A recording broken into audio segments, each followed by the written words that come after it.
Hey there, folks. Welcome to Spectrum Pulse. We talk about music, movies, art, and culture.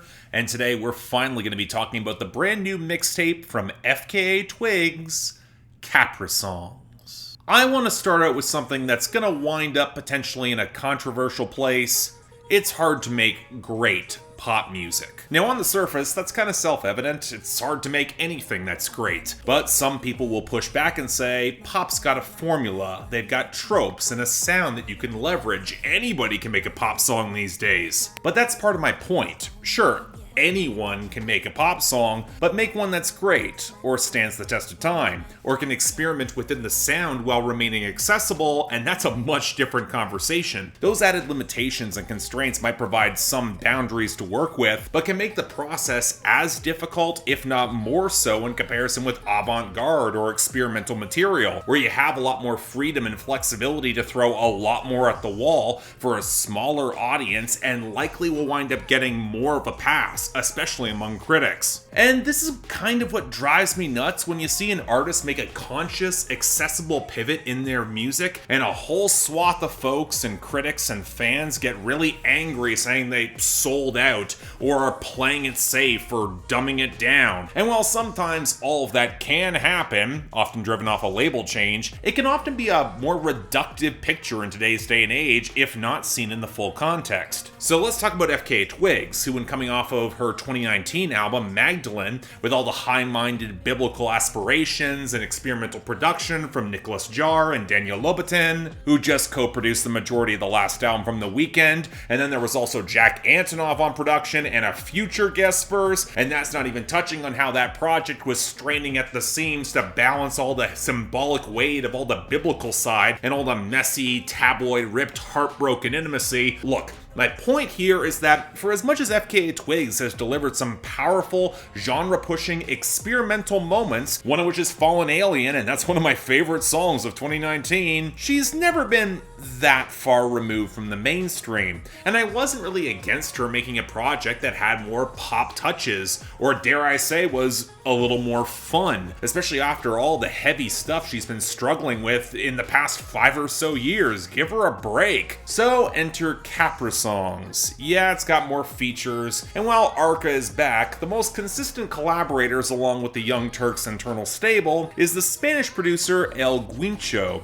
who you might recognize for a lot of his work with ROSALIA in recent years. Yes, I see how that collaborative signing with Atlantic might give some people some pause. I was one of them, but for a project that was actively being promoted as a looser, rougher mixtape that was deliberately going for some lower stakes, which, as I previously said, can be just as difficult to succeed within, it almost gave me a closer feel to something like Call Me If You Get Lost, following off of Igor, and I was prepared to meet Caprisongs where it was.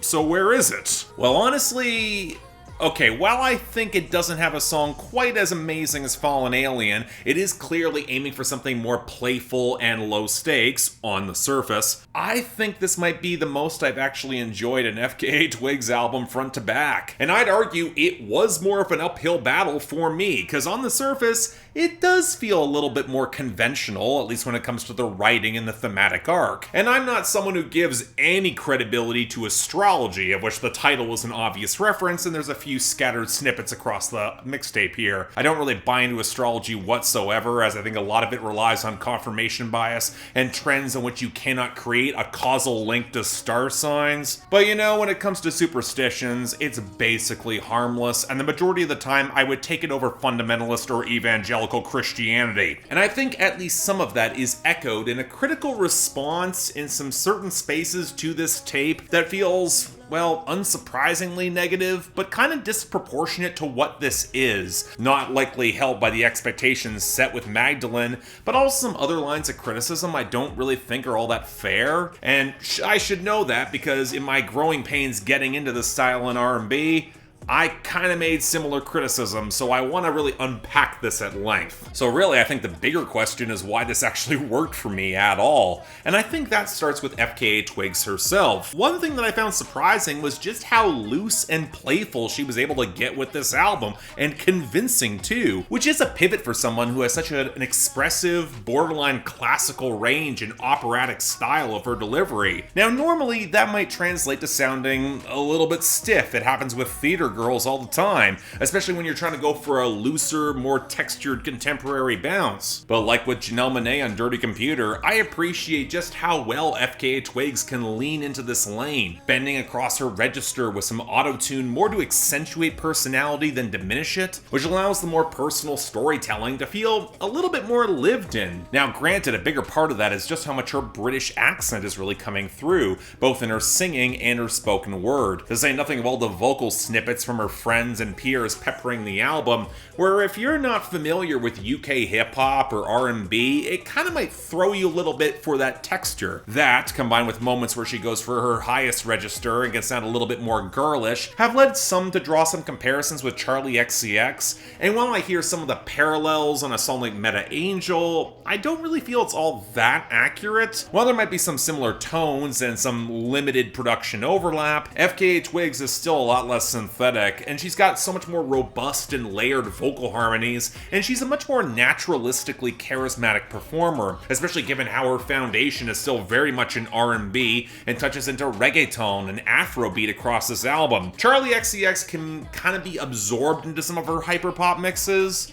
FKA Twigs just unconsciously commands them. And you know, command is a word that's worth examining here, because when you start digging into the content, I think it's worth placing in context for a mixtape that's been described as feeling lightweight or slight when it comes to the writing. Now, there's a lot of which I can comment with going here on this, how everything structurally about this mixtape, down to it being called a mixtape, would indicate that we're approaching some lower stakes meted on that level, or how that upon some closer examination to the actual lyrical structures and themes, outside of all the symbolic trappings, this is not that far removed from any FKA Twigs album, or that there's a specific tone to this that makes it very clear FKA Twigs is framing this for a slightly different audience, but I'd also argue there's a little bit more going on here. She's described the project as being so many of the little buoyant moments where she can work through all her pain and angst, then get messy and fall in love with art all over again. So where Magdalene amplified her dramatic storytelling to literally biblical levels, Caprisongs by design is more intimate in how it coaches out some of that repair. Kind of ironic as there's guest stars all over this thing, but none that would ever challenge or really compromise what she's building amidst all the fun. I appreciate that the mixtape is actually called Caprisongs, not just in reference to the zodiac sign Capricorn or a Capris sun reading, but to the word capricious, because you can tell she's being more playful and testing what she can actually get away with. Where on Pamplemousse, it literally includes a snippet begging for her to release that Dua Lipa collab, and then she follows it with an interlude where if it's not a deliberate troll, it's kind of a light jab. Now I'll say, this sort of thing can absolutely become insufferable in R&B, and indeed, in the past, I have come down really hard a number of times where this attitude tips over to being kind of obnoxious for me. And yet, like when Jhené Aiko does it, I'm not really bothered with FKA Twigs in this territory, because A, she's got the self-assured charisma to sell it, and B, you can also tell she's at least partially doing it in the work of repair to anchor her emotional drama. Now, Tears in the Club with The Weeknd is a great example. He kind of gets that her messiness is therapeutic, he's kind of along for the ride, almost as if that was a running theme of his last couple albums, and hell, I'd argue this song's better than anything on Dawn FM. It's a great track. But you know, whenever there is a male guest star, she knows exactly how to probe that emotional connection and at least control her response, which manifests really well with Careless and Daniel Caesar in the context of a kinkier hookup. But that sense of command is also where she wants her male partners to actually step up, put in the emotional work to open up, like on Minds of Men, and to a lesser extent Light Beamers, mostly through identifying that they're going through a lot of similar shit and similar work of repair, with the overwhelming global atmosphere of London behind her, but specifically also, you know, the past 2 years sets that context. But then she also shows a lot of gratitude when it does work and she can find that connection on the closer, like Thank You song. And when you factor in that a lot of the poetry she uses is not that far removed from her previous albums in terms of structure or reference points, look at Meta Angel or Minds of Men, I don't know, I get the feeling some of the pushback comes in it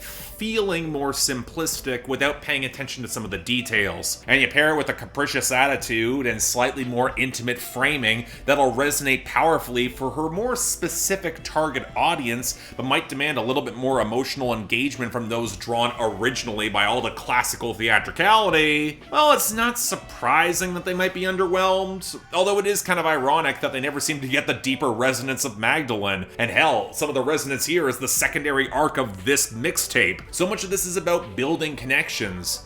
To make it to be holistic, it's gotta go both ways, in both the text and the meta text. But alright, I'm on board for the writing and a lot of the performances here. Normally where I've had a little bit of distance from FKA Twigs has come in the production and the presentation, and yes, there is still some of that here, but I think the play for accessibility has helped her not just deliver some of her best ever hooks, but also play into the themes of the album when it comes to building those broader connections, especially with sounds that might be outside of her usual purview. What might be more impressive is that given how bass heavy this project is, with vocals that are mic'd so close to the very front, and everything warping and twisting off of some more contemporary percussion, is how it doesn't really clip or muddy the mix or texturally overpower things. I gotta thank Mike Dean's mixing for a lot of that. So even if there are some frequencies that do test my patience, like the metallic textures on light beamers, there's a lot I think here that's explored really well,